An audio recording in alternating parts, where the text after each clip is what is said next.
छत्रपती संभाजीनगरचे पालकमंत्री संजय शिरसाट यांनी समाज कल्याण वसतिगृहाची पाहणी केली। मंत्री झाल्यानंतर पहिल्यांदाच त्यांनी या वसतिगृहाला भेट दिली।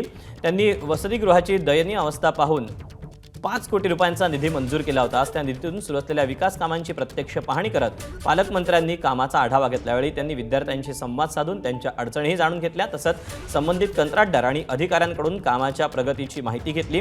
येत्या 2 महिन्यांमध्ये 20 कोटींचा अतिरिक्त निधी मंजूर करण्याचं आश्वासनही त्यांनी दिलं। आता ह्या 4 युनिटला जवळपास 15 ते 20 कोटी रुपये लागणार आहेत। ते सुद्धा मी पुढच्या आठवड्यामध्ये त्यांना मंजूर करणार आहे आणि तातडीनं याला युद्ध पातळीवर कसं काम करता येईल। आज मी पहिल्यांदा आनंद या गोष्टीचा की लिफ्ट चालू झाली। आता त्या पहिले तर लिफ्ट हे सगळ्यात जेव्हा हॉस्टेलचं निर्माण झालं त्या दिवसापासून इथलचे लिफ्ट बंद आहेत। आता मी येणार आहे म्हणून चालू केलं की काय मला माहीत नाही, परंतु ही लिफ्ट ही कंटिन्यू चालू असली पाहिजे।